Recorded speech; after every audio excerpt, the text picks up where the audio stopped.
We're going to welcome Jaden.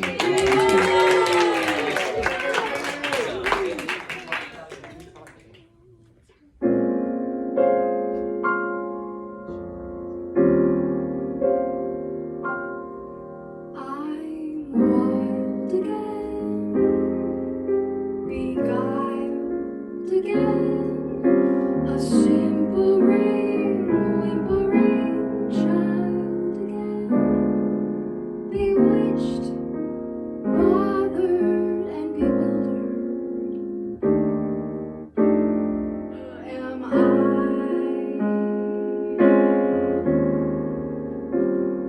I couldn't sleep and wouldn't sleep when love came and told me I shouldn't sleep. Bewitched, bothered, and bewildered. Am I?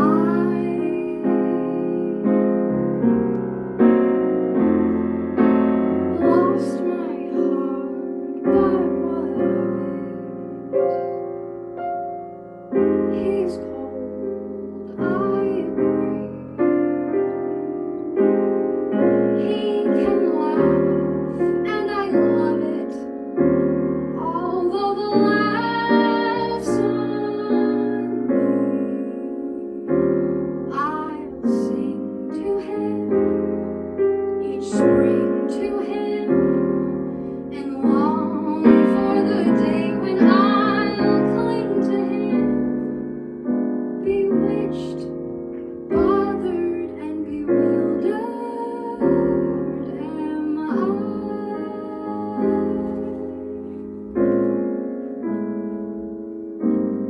Yeah, Jaden.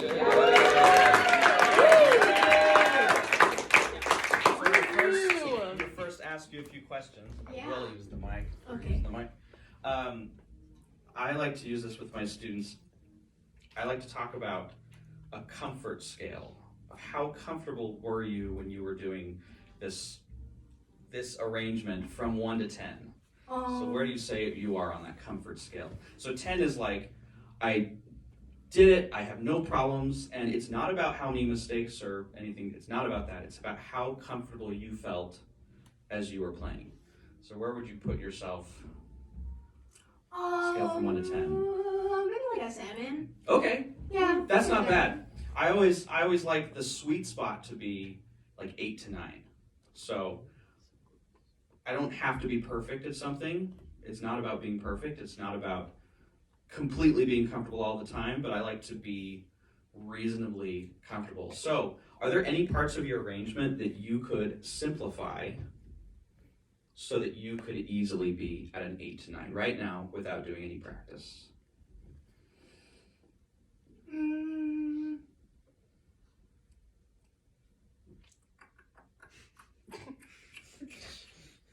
I mean, it's pretty simple already. Any like discomfort I had was like more of a, I've never done this before. Like I've played piano and sung, but like in front Yeah. of, like here in front of people was like a kind of thing. Yeah, so the answer that I feel like I'm getting is I feel like it's pretty simple, but the subtext that maybe I'm not hearing from you is I don't know how to simplify it further. Yeah, I guess, yeah, I don't know Okay. because I feel like it's already pretty simple. Yeah, okay, great. So let's do just one A section. Okay. And I can't remember exactly the voice notes you did throughout, so I'm just going to have you play it, just the A section, and do exactly what you did, and then I'm going to give you some things that you can do to simplify it for right now. Okay. I'm wild again, beguiled again, a simpering, whimpering child again, bewitched, bothered, and bewildered. Am I? Nice. Could you get rid of the F7? Yeah. Let's just Yeah. strike it out. We don't need it. Let's try that. Cool.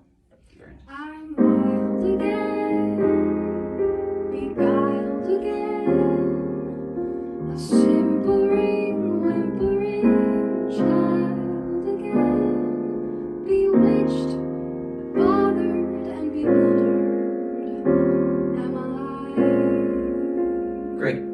do one more thing.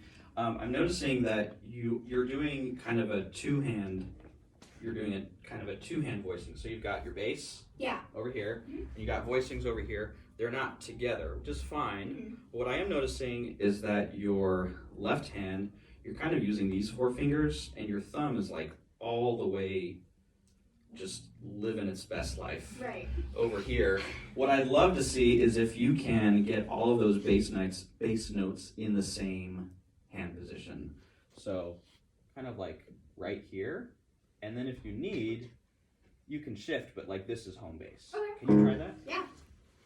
I'm wild again, beguiled again, a simpering, whimpering child again, bewitched, bothered, and bewildered am I. Yeah, so first ending or second ending, whatever. Yeah, great. Good. So I also noticed that you simplified the right hand, which is great. And that's another way that you can simplify. So you're doing things in the left hand that are actively working against you by having a hand position that isn't working with you. Right. And then you can take out chords. There are a lot of different ways that you can simplify. But this is kind of the thesis that I'm going into this today, is that a lot of times you don't need all the fancy stuff to play a really nice arrangement. You are the soloist, right? People didn't come to hear your piano playing, they came to hear you sing. Right? Yeah. So, you don't need, I'm happy if you hire me, and you want to play with a pianist, but there are a lot of gigs that you could get as a vocalist that don't require you to overextend yourself as a pianist. You have a specific set of skills that you've gained because you've taken course after course after course, like 6 courses, right? 4 I've taken 4 semesters. 4 semesters of piano, and then two semesters of jazz piano. Is that still? It's different, but she's a They transfer. changed it. I'm a She's also transfer student. transfer. Okay. My experience is a little bit different. Yeah, okay. Yeah. In general, you've done a lot of piano, Mhm. right?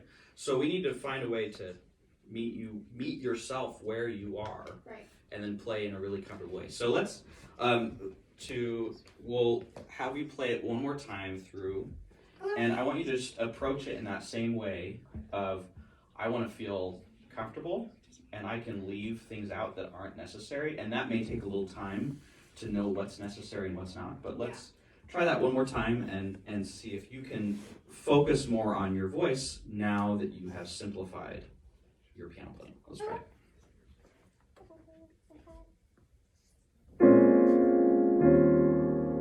I'm wild again, beguiled again, a simpering, whimpering child again, bewitched, bothered, and bewildered am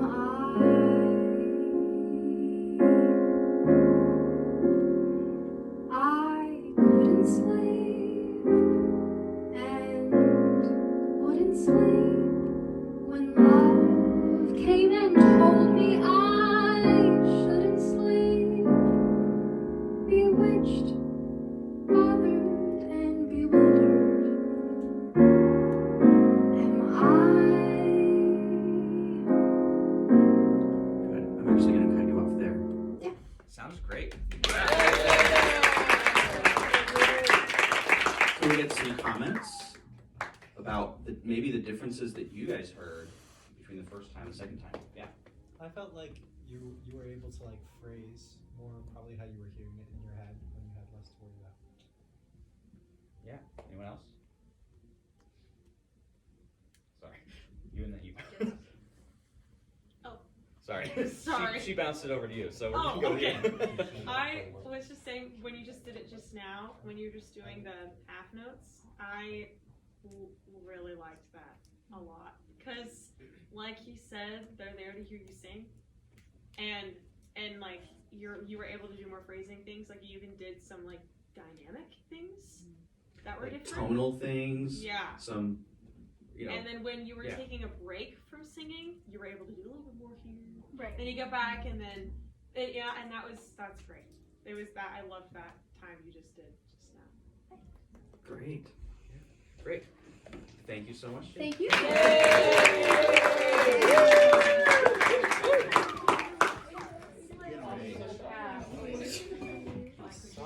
Oh yes, please. Her posture, her body posture is a lot relaxed because she's in pain. She's in Sasha. having to do the rhythmic stuff. My tune changed. And so just You changed the visually, song? she looked a lot more relaxed too. Yeah, if you can, Not and this is something we'll talk a little bit more about, but if you can bring your piano playing down to where it only occupies like 20 to 40% of your brain, then you have all this extra space. So anyway, Wow, this is like. so This hopefully. is Sasha.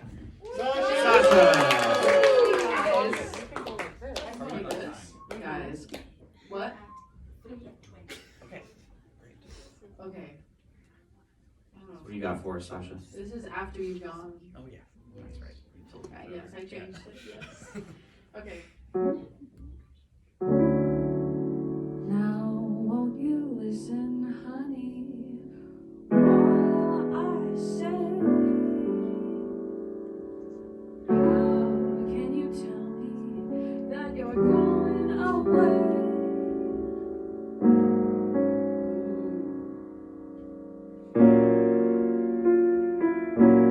Don't say that we must part. No. Oh gosh. Don't break my aching heart. You know you love me true for many years. Love me night and day. So how can you leave me? Can't you see my tears? Oh, listen while I say.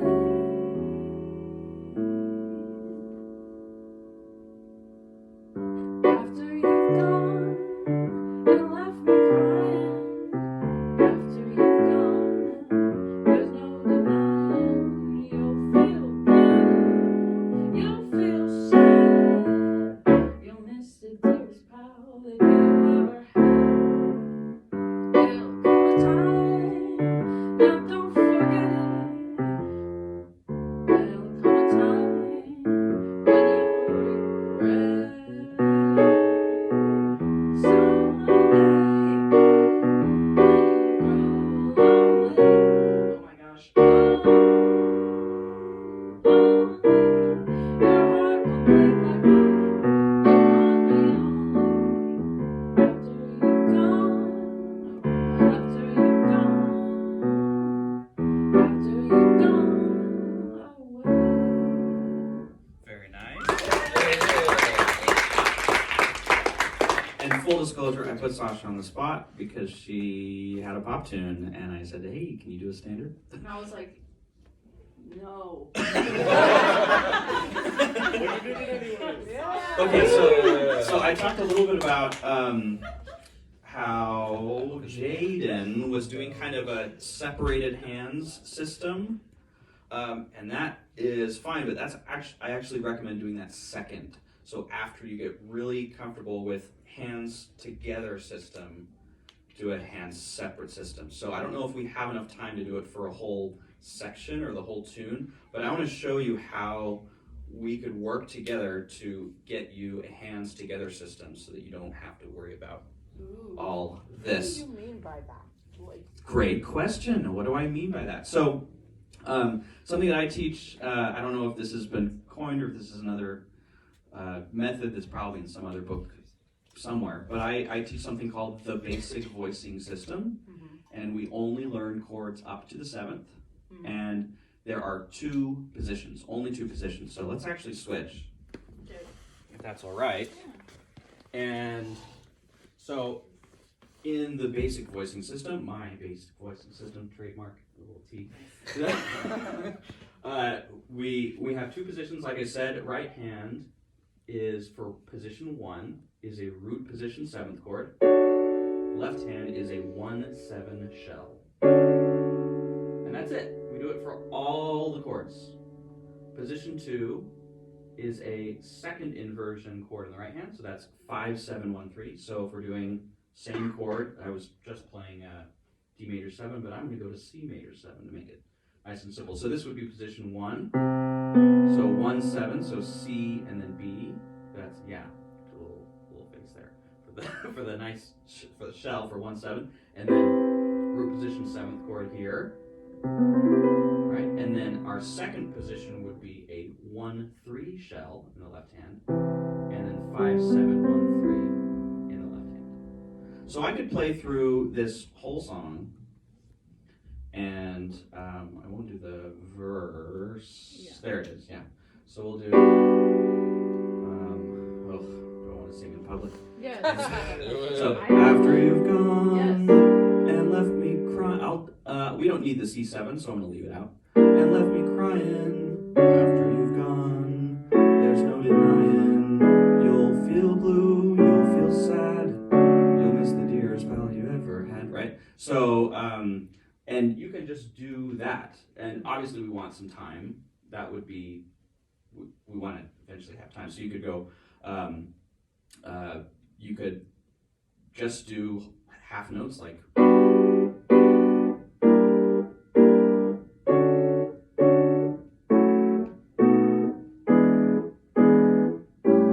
Right, so this is kind of a two-hand system. Everything is together. Does that make sense? Yes. Has that answered the question Yes.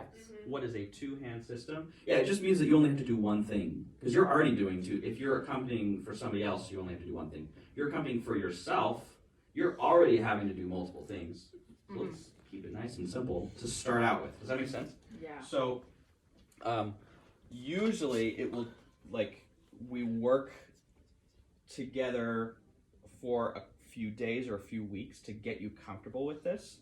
But can you find me, if you've followed it, your G major 7 in what I call first position? So it's like there. Yes.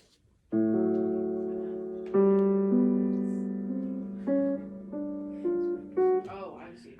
Yes, that's a nice E13 sus, but let's change A13 sus, but let's change the bass for a nice G major 7. So Exactly. And then take your time and let's find the G minor 6. So left hand is going to change to the 6th as well. Very nice. And that's all you need for the first two measures. Right? And then very nice. And then where is our D major 7? Let's actually go to second position. Actually, no. You're actually right. Let's keep in first positions if we can. So can you? I know that. Don't change it. Don't change it. Just stick with two positions. It's gonna be easier. Great. So let's do those three measures. We're cutting out the C7. We don't need it. It's an extra 2/5. Okay. So just G major 7, G minor 6 to D major 7. After you've gone And then switching to the G minor 6. and left me crying. And now switching to D major 7, first position. It's a little low, but that's okay. It's fine for right now.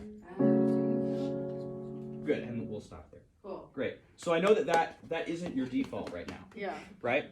But in the long run, if you were to work that system, you would be able to get a lot more comfortable playing. And then you could be, let's say, you're getting to the point where you have a whole 50-minute set prepared like that. Then you could say, one tune out of that 50-minute set, I'm going to go a little further. Maybe I'll start doing, separating the hands, doing half note bass line or something. Yeah. But if you're starting out accompanying for yourself, we don't want to start out with the bar like way up here. Yeah. Like, you can start with the bar here and then build from there. And I hate to use this example, but I'm going to do it anyway. Taylor Swift is playing for millions of people, and of course, she's not playing jazz standards, but we can keep things really simple, and people love it. So why not be super simple? Is that helpful by itself? I know that we only went through 3 chords. That's fine. Okay, great. Yeah. Great.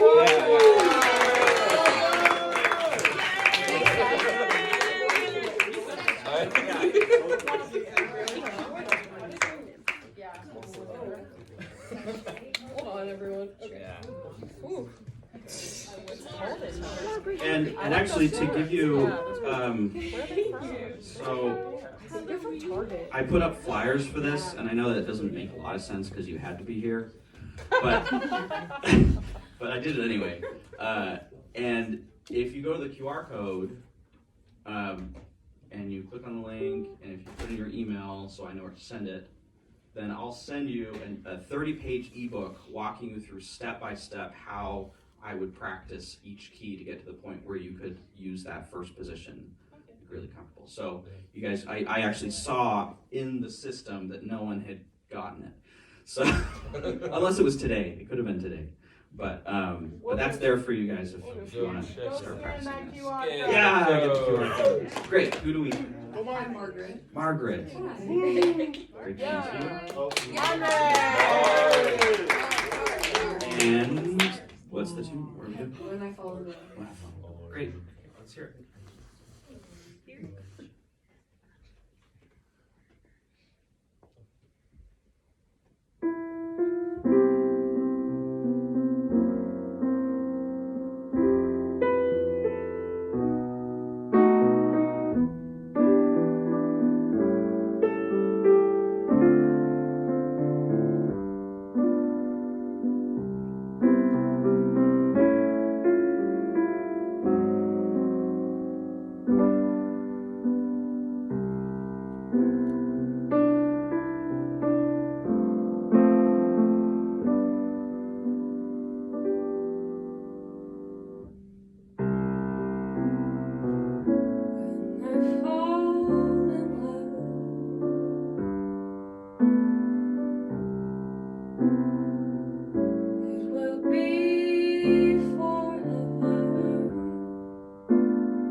And the moment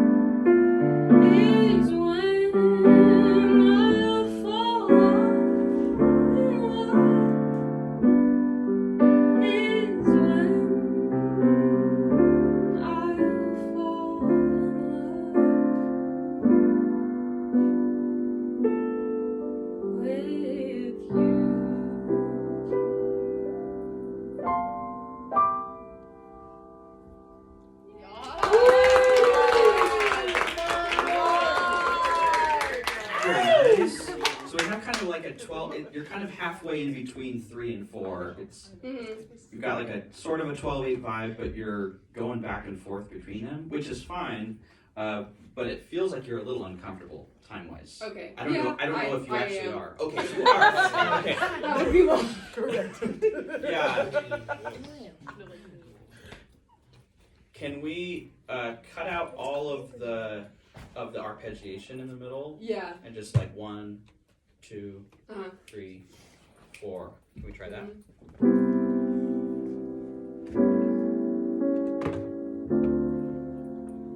Yeah, you can still do in your right hand. Mhm. 1, 2, 3, 4. Okay. If you want to. Oh, am I supposed to be singing? You're just playing right now. Okay. It's okay. Let's try it now singing. Let's try it. Let's just do the first 8 bars. When I fall in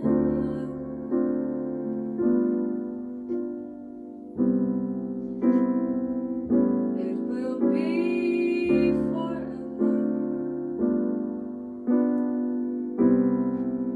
or I'll never fall in love. Good, yeah. Now you can do extra stuff all you want. Oh, okay. Yeah, great.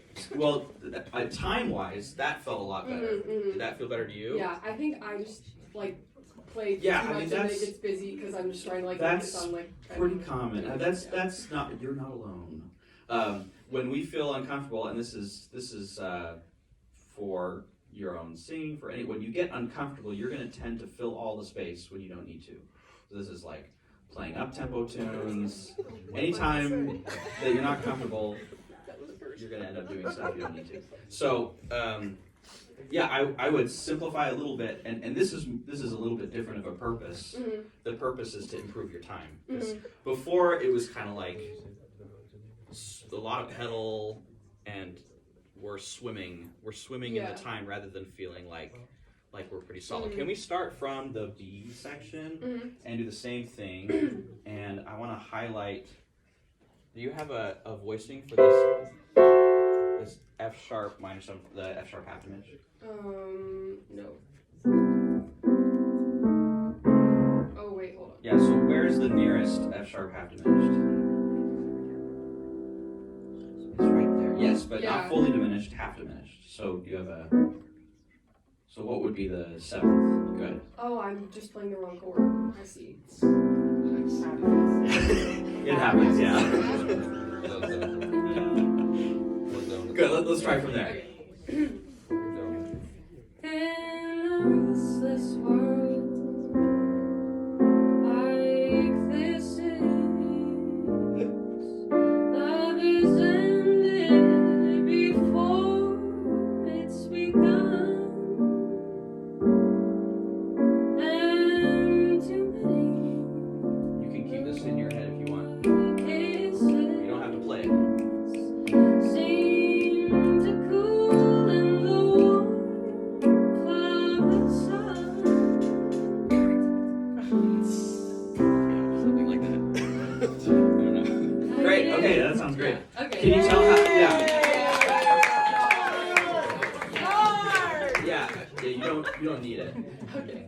You can keep it simple. You can always use those extra subdivisions in your voice, and that would, of course, be probably what we want. We want to feel those subdivisions. You want to have that sense of groove, but you don't need to show it in the piano all the time. If you got to a point where like you can nail it and you've got it, and it's not like it's 20% of your brain to do that, Yeah. Okay. great. Use a little less pedal, but still do it. Yeah. Yeah.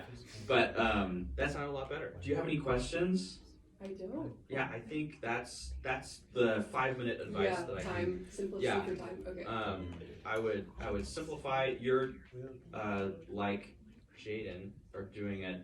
Actually, like everyone is doing like a 2-hand system. And it's actually working. It's working for you. There are a few chords that you're not as comfortable with. that would still benefit from getting really solid with those chords in like a two-hand system. Okay. But yeah, sounds good. I have a question. Yeah, please. You were saying, like, if she was doing the kind of 1280 and, like, more arpeggiated thing, that you would use less pedal. Can you show how you would Yeah. approach pedaling that? Sure. The easiest way would just be to use repeated notes. Okay. So, yeah, let's switch. Okay. We are swapping. So like, Oh, I see. or it could just be one note. So I'm still in my two-hand system. Uh-huh. You could do top note. It's a little obnoxious, but or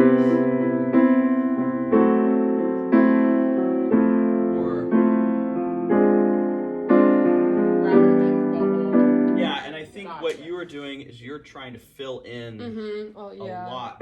Like I don't know if you're doing all of that, but Yeah, kind of. Yeah, like. right, and that that brings your focus like way far away from where you want it to be. You want to be able to have a way that you can play that's just like right here and really simple. Does that Yeah, answer no, the that's question? helpful. Thank you. Yeah, repeated notes probably the easiest way Cool. that you can do that, and you can create lines in the middle. This is a bit more, but right, you can do simple stuff like that. Cool. You could go outside of it, but starting from a place Mhm. of like I'm good, I'm comfortable. Yeah. I can easily do a 3-hour set Yeah. like this, and then you can pick. Okay, this tune I'm going to do an arrangement. I'm going to do a specific intro that I'm going to practice, and then I'm going to put it with the existing techniques, or I'm going to expand the techniques. But we want to start from this place of like I'm good. Cool. I feel great. Does that make sense? Makes sense. Yeah. Thank you. Great. Okay. Thank you so much.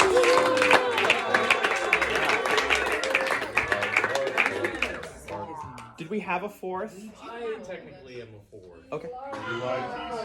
Okay. Okay. I'm technically a fourth. How are we doing on time? What did I do? What did I do? I wore glasses. Okay. So we'll have to keep this one real quick. Okay, well then I will. Not in terms of time, but not tempo. Whatever you were gonna do, double time. Yeah. Yeah. Exactly. Double time balance. Thanks. You're welcome. I can't talk right now. I have to play. Well, I know you haven't started. I'm just letting you know. When autumn sings her lullaby and green leaves turn to gold, then I remember last September you and I said goodbye,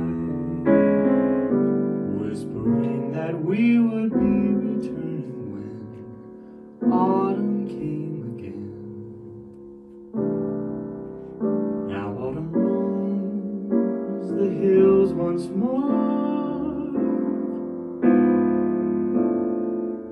but you forgot your vow,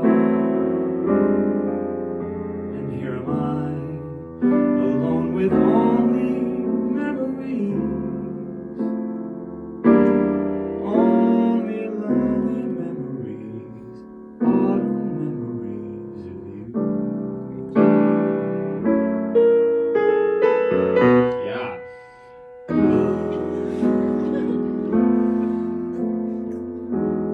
When the leaves are turning, I get a hungry yearning for your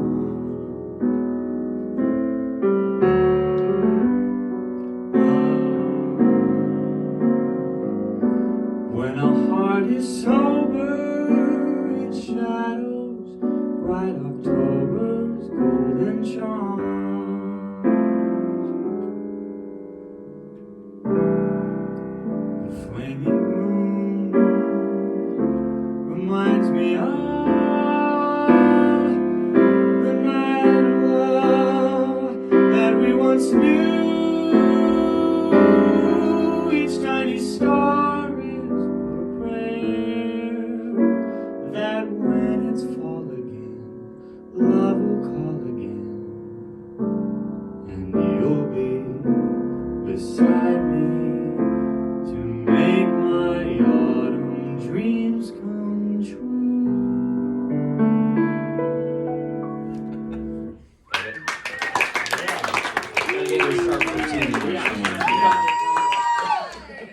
Okay. Nice. Well, the thing is that 85% of the time, you're doing great.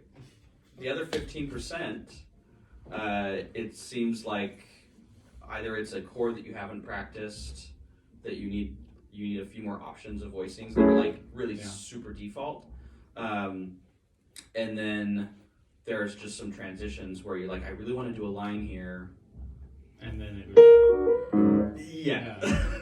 which is it's not a problem to go for things and then have them not go how you want it. That's not a problem, and that's absolutely not what I'm saying today. Is that you shouldn't go for things when you hear them. It's just operating from this place of the space. If you're familiar with the reference. Anyway, we'll get into that. So I would probably just. What was the chord that? I think I was doing it like. I was kind of trying to do something like.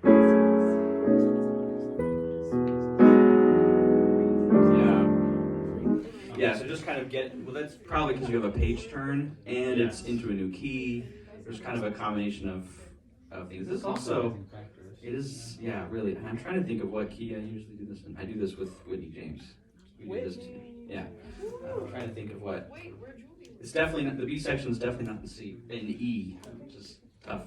So, and then the second, so I would just really, if you're going to do a line, I would really work it out, at least to start out with. Not like you have to stay with that, whatever that phrase is, but work something out that you're like, whew, that's nice and easy, and then you can slowly build up your options so that if you want to fill, you can. And then the second thing, this is not necessarily a piano thing, but the first A, it was like half rubato, half in time. At first, I thought it was just you weren't playing in time. And then I was like, we got to the second A, I was like, oh, okay, we're in time now. So what was that? It wasn't exactly either. It was like, not exactly rubato, not exactly in time. So I would, if you're gonna do rubato, I would really want to feel like it's, like the lyrics are the driver and that you're telling the story. And then when you go into time, it's like, here's the time. Different. Okay. Yeah, distinctly different. So, great. I wish that we could work more, but in the interest of time, thank you. I didn't even catch her name. Eli. Great.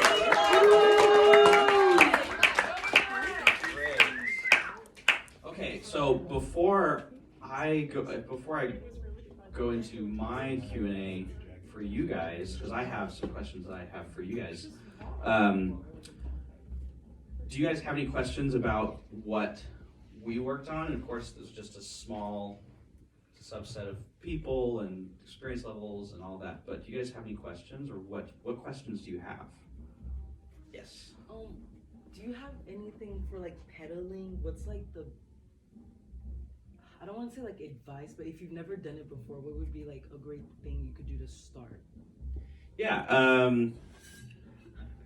I mean, the first thing, it's hard for me to give you that advice without knowing where you're at in terms of your playing. Like level one. Like level one. I mean, the tricky thing when people are starting with pedaling is just that it's a little counterintuitive. Just pedaling in general, you have to put it down in the seams of where you're playing. You don't. A lot of people start playing pedal and they put their hands down with their feet, and it actually is kind of the opposite. So I would just start with like a single note. Here's with pedal. I would do it really slowly. Actually, maybe not even in time. Just like I'm gonna play one note and then.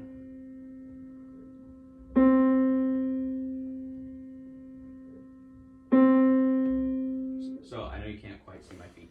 Maybe that's right. So I would just work on getting the coordination between the hands and the feet. So you start with, like they're kind of going like this. Eventually, it becomes second nature, but I would start with something like that, like a single note, and then out to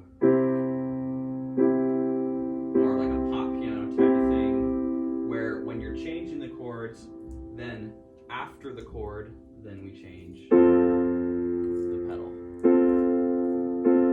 Does that make sense?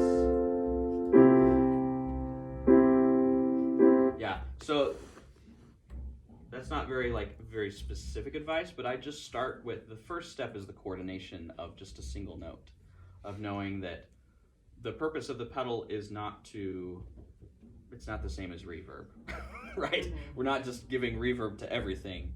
The purpose of the pedal is to connect two notes that otherwise could not be connected. So there's a gap, and all we need to do is to fill the gap. Does that make sense? I hope that was a good enough answer. But yeah, any other questions? Yeah. I guess we talked a lot about simplifying. At what point would you consider branching out more into more ideas you're hearing? What kind of level would you recommend you should be at with the basics before you So further? it's not about how many. I mean, there is obviously an aspect of how many mistakes you're making, but it's more about how comfortable you are at the piano. I focus a lot with myself and my students with feeling good at the piano, not feeling like you want to hurt yourself while you're playing the piano. A lot of people, they have a really bad relationship with the piano. It's something that they've struggled with. They've been forced to take classes for piano for a lot of years. And I think I talked a little bit about that comfort scale at the beginning. And I have a whole little handout that, about where you are. I like to be at an 8 or 9 on that comfort scale with whatever technique that you're working on. And when you get to that point, then it's like, okay, let's branch out. Let's go to the next step. But until you feel like you're at home with the techniques that you're working on, then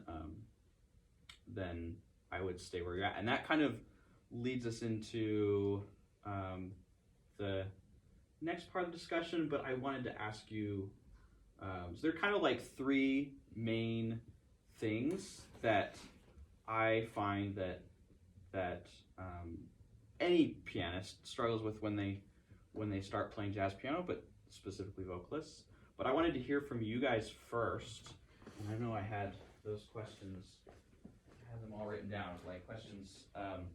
But I think the first question is, what have you been the most frustrated with in your process of learning how to accompany yourself and play the piano?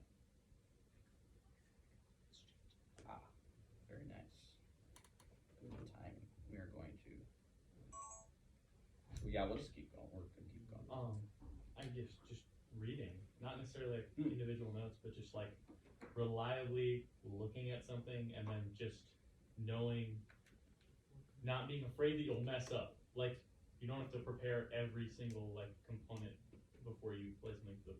Yeah, so I would call that fluency. Yeah.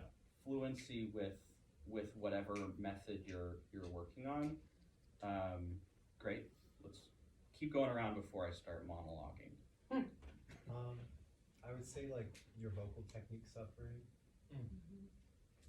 Yeah. I know that this isn't quite a one-to-one comparison, but even as a pianist, when I improvise, my piano technique suffers. And when I started focusing on my technique as a pianist, I noticed that when I would improvise, I was not able to have the same technique, and so that's frustrating. Yeah. I sometimes struggle with my piano, getting in the way of my voice, getting muddy in kind of my vocal range, and so it kind of I don't know, and also taking attention away from the voice, we were talking about. Yeah, ranges. That's a good question.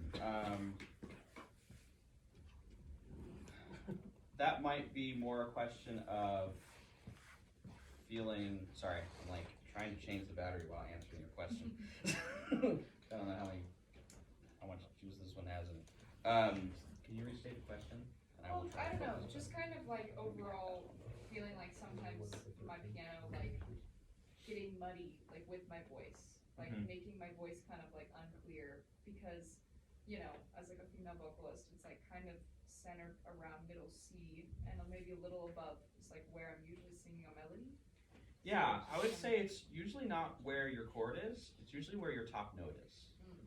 So I like to think about, like, there are some great baritone and bass vocalists that I love where they're playing with an entire orchestra.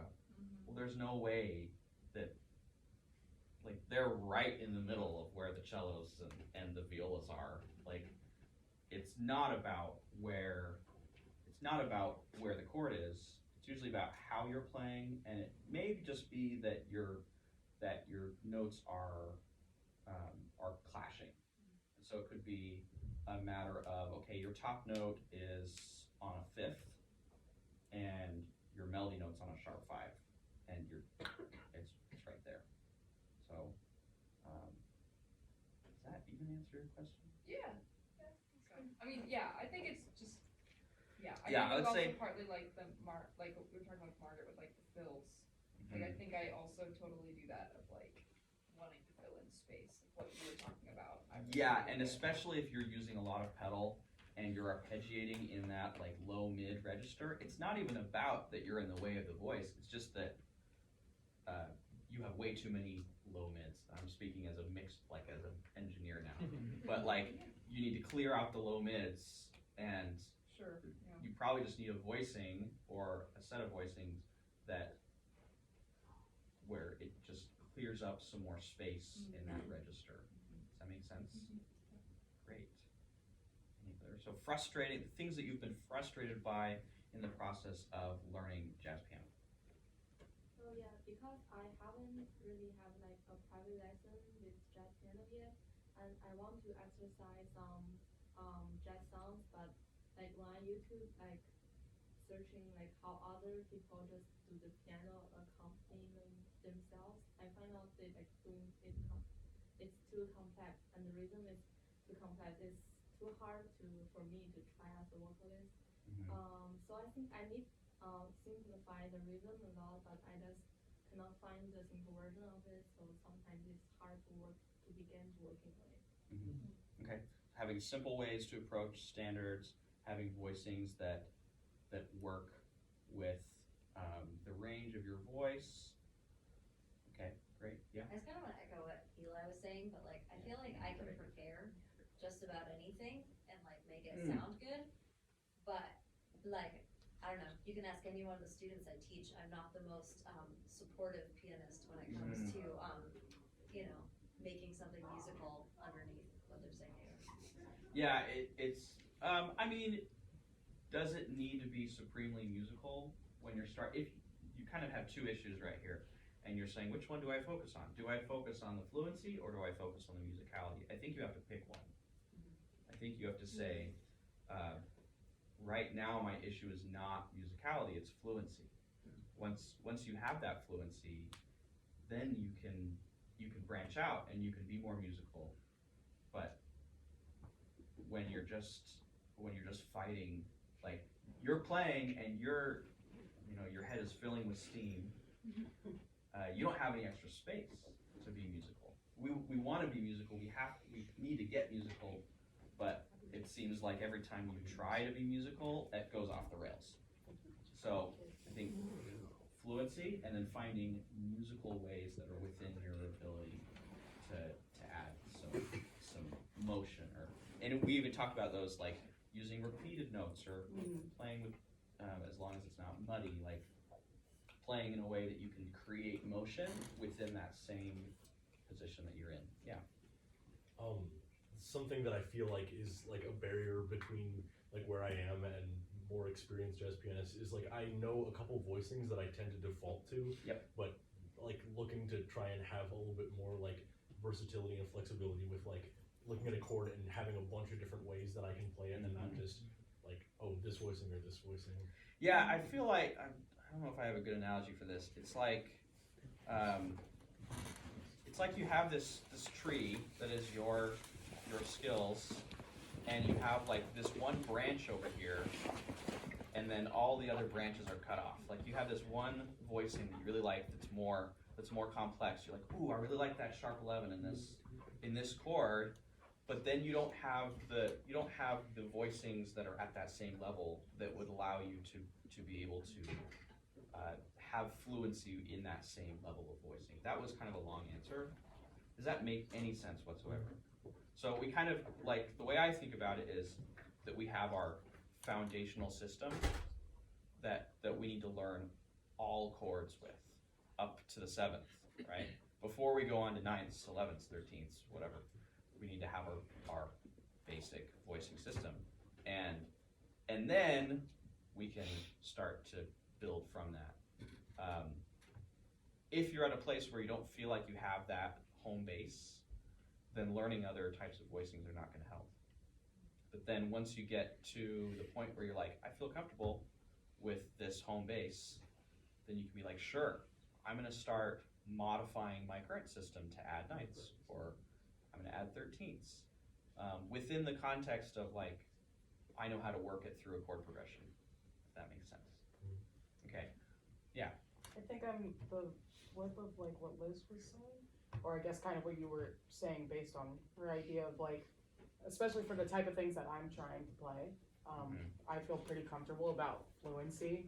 But Yeah. sometimes I'm just like, oh, it's all boring, it's all the same. Yeah. So I think definitely the musicality is a little frustrating, and also like feeling like I know what type of things I can use to be interesting that are like appropriate for my playing level, because it's not like I'm a shredding pianist. I'm like a Meaning solid that's a difficulty. self-accompanist. It's a difficulty to know those things that are at your Yeah, level. like the kind of things you that can can be use. interesting to add embellishment for someone who's like a solid self-accompanist, but not like a pianist, you know? Okay, so not only like chords and voicings, but having filling Yeah, techniques that totally, you can yeah. use. I think that's the in-between is what's frustrating at this point. Okay, nice. I had 2 other questions, and I know we're running out of time. I can't remember if this ends right at 4. It's 4:15. Okay. I want to add something. Just seeing, a bunch of people over the years, we stress being able to accompany Yes. oneself, right? And so I've seen so many people on this journey, and I mean, it was a journey I took years and years ago, Yeah. and I'm forever on for the rest of my life too.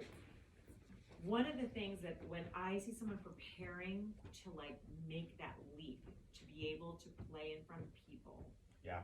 one of the big roadblocks is, what do I do after I sing the head? Because I can't do 3 hours of slow ballads. So it's things with tempo, things with groove. How do I even manage to try and create a groove that is something that I won't be like stumbling every 5 seconds? And then what do I do after the head? Yeah. To accompany for yourself while you're singing or while you're solo. Like, yeah, because otherwise, if it's just me singing the head once down and I end it, I'm gonna need 107 songs. Yeah. Like Yeah. 2-minute versions. Yeah, Literally. you Yeah. can't be 2-minute versions. So, and I mean, of course, you could just sing the entire time. We'll sing the head 3 times. That's a really taxing Yes. thing. Okay. Things that you can do as a pianist without singing to take a To solo. give an interlude Yeah. or something. That I So- think that's a roadblock, and the grooving, things with Yeah. swing. And So- on that, I think like my left hand too has been like Yeah. the big Yeah. frustrating thing where I'd be like, I'm like, oh, I totally need to beef up my left hand. What Yeah. can I do? So I teach 3 very simple ways to get started soloing, and it's the same thing as comping, but I call the first one chord soloing, where you take your voicings and let's say we're doing like take A train.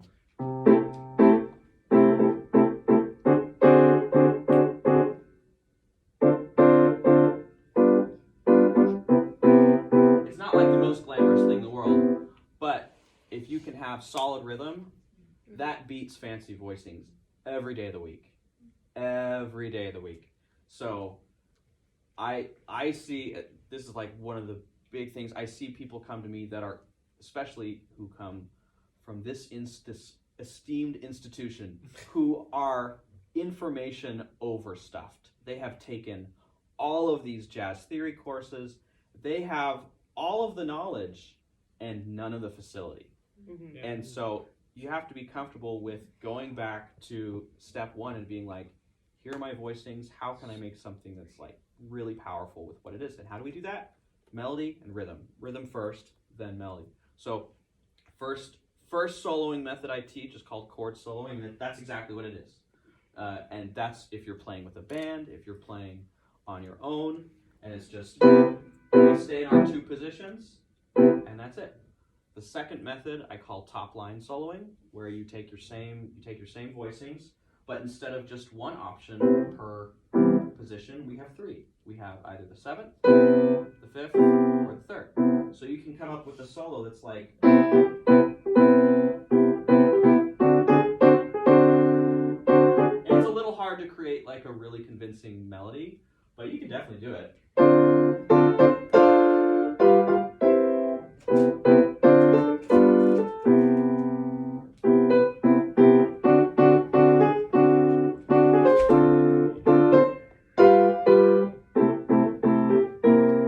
That's called top line soloing. And then the third one I call positional soloing.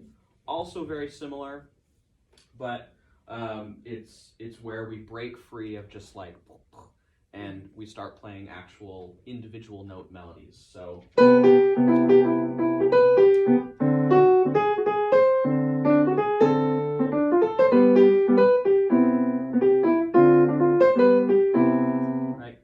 Still quite limited, but you can once you get comfortable with those building blocks, then we can start adding to it. We can start having passing tones. So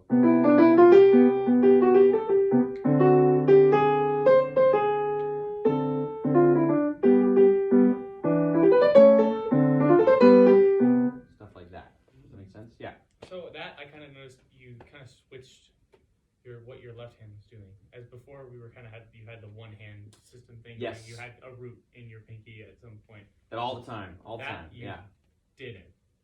I always had the root. Oh, okay. And it was still the same positions, but you are correct. I did start to treat them as separate things, and that's how you can start to add some more variety within these same positions. Right? You can still have you can start to have an independent, what I call gap playing, where you can go.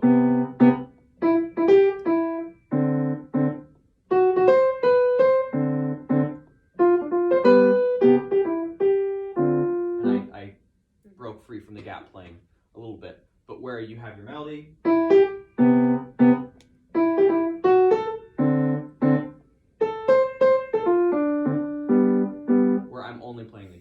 That's one of three comping techniques that I teach. Just so you can start breaking free from that more, and that way you can. Of course, you're not starting out playing bebop lines. This sounds a little more swing era-y, but that's fine. What's wrong with that?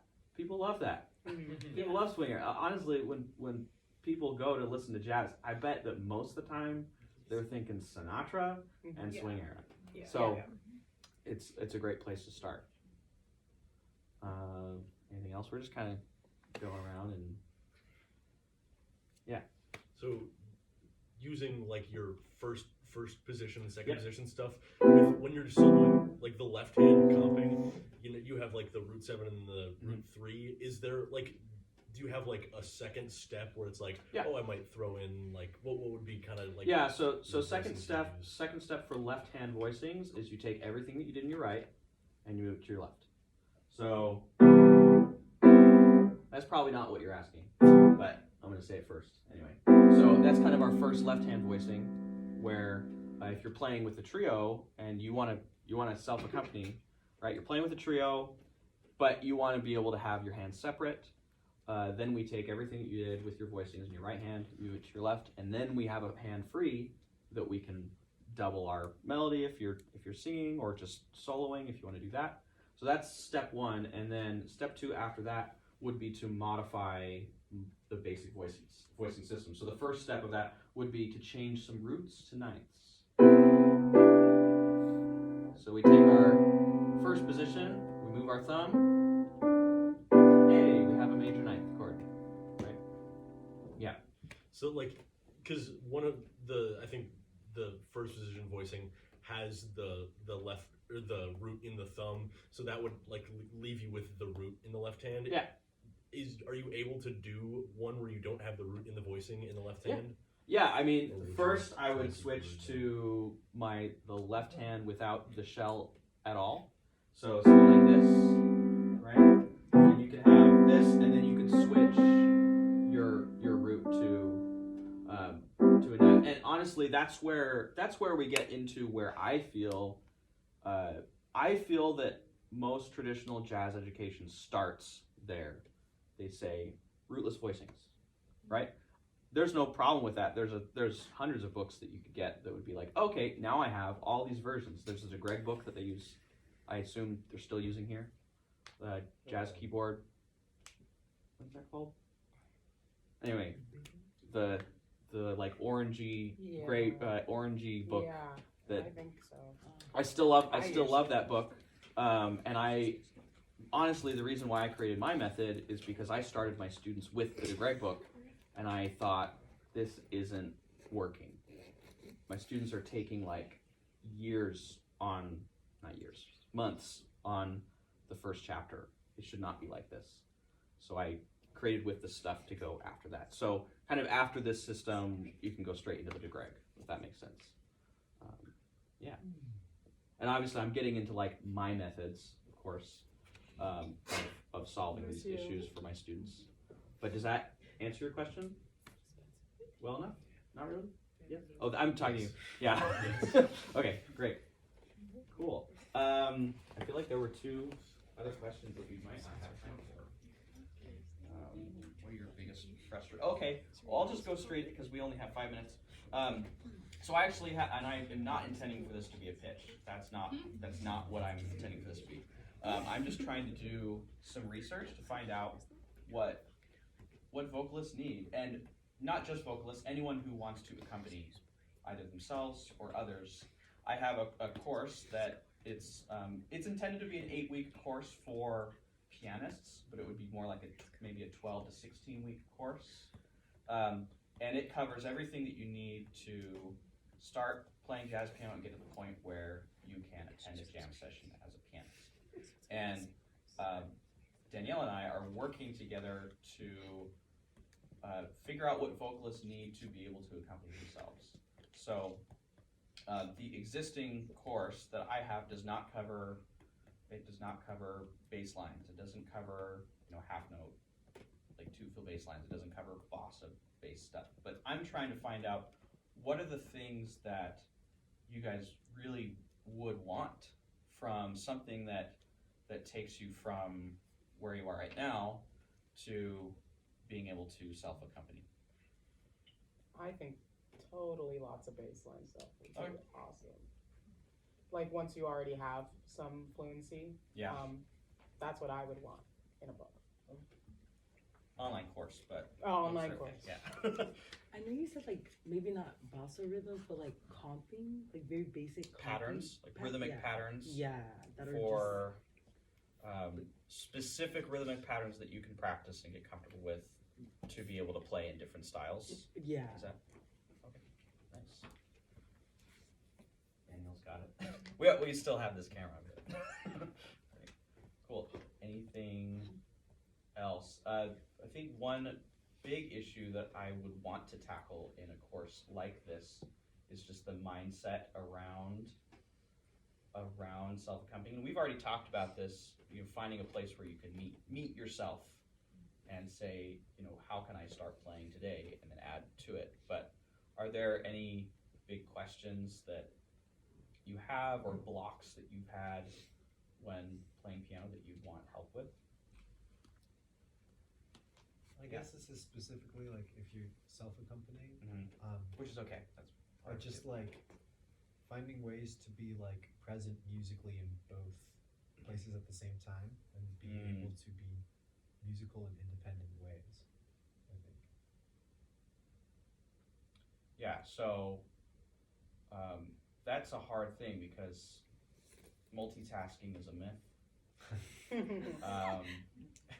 Maybe I say that as like to make myself feel better. Like I can't multitask. Yeah, I think it really comes down to that fluency, and then knowing how to switch between tasks. Yeah. Very quickly. So having getting to the point where something can be in the background, something that maybe is a little bit more involved than you could do before, right? Like a bass line. I still am not at the point where I don't love playing walking bass for myself. I'm kind of in like the Fred Hirsch school of piano playing where he never plays bass lines ever. I think it's fine. I do it all the time when I'm accompanying vocalists, but I hardly ever do it when I'm soloing. Not to say that it's not valid, but it's actually not as common for people professionally as you might think. Like a lot of people that come to me, they're like, I want to start walking bass, and I'm like, that's great, but that's a lot of work. It's a lot of work to be able to improvise bass lines as you're singing. So anyway, not to totally, but there are ways that you can work those same ideas, like doing, I know we're basically out of time. What I probably prefer is learning how to do like a 2-feel bass line and then throwing in a walking bass fill. So like,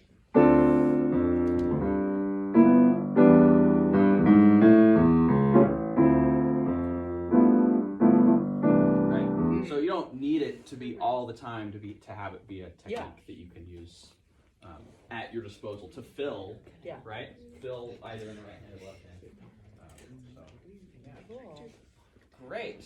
Well, I think we are out of time. Do we have any final questions or As a beginner, like lowest level possible beginner.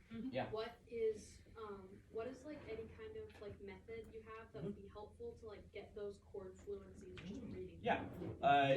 Can you play a C major scale up and down? Yes. Okay. That's my starting point. The whole course covers this, but we start off with just understanding the scale and understanding the steps in the scale, and then we go to, okay, what are the intervals? So we do just a normal scale in steps, then scale in thirds to understand, okay, this is a major third, minor third, minor third, major third. We build up your fluency to be able to do that in one key to the point where C major 7, D minor 7, E minor 7, F major 7. You get to the point where you can easily speak through these chords from the starting point of a C major scale. And then once you're comfortable in C, then we go to another key. We learn how to get comfortable with that to the point where you can play jazz standards in that first position. Does that make sense? And then once you're ready for it, you can go to other positions and things like that. But the first step is to understand chords, not only being able to play them, but being able to process them in real time and to not feel like you're tearing your hair out doing it. Does that make sense? Great. Yeah, go to the link. Go to the link. This little book is very helpful, like the handout. It covers all the beginning steps that someone that's a beginner would find it very easy to understand. It's a methodical process. Yeah. It's really good. Basics were not solidified from the start. And so a lot of the times I was like, I had to play for students and I was in survival mode a lot of the time. And then I was like, you're told in jazz school, oh, your chords aren't hip enough. You have to like do this and this and this. And so I think for me, it's like you said, it's information overload. And when I play, I've accompanied myself, but then I think I have to be the bassist, I have to be the band, I have to be the accompanist, and I overcomplicate it like, we tend to do. And like a lot of we've seen today is we do too much and then we lose focus on our voice. But anyway, coming back to that is I decided I know how to play and I know how to add my extensions and my alterations, But I feel just for me, I need to go back to my basics and understand it because I'm a very slow learner when it comes to the piano. So I need to think my things out and do it step by step. And the way he does it, by just like working on that major scale and then adding your thirds and then adding your triad and then adding the 7 and going through that first position, second position, just doing it slow and at your own pace. I think that's gonna put you at an advantage then, rather than when you get into a jazz piano course and they're like, hey, let's do 2/5 cycles and here are all your voicing types, here are all your 9s. So yeah, I don't know if that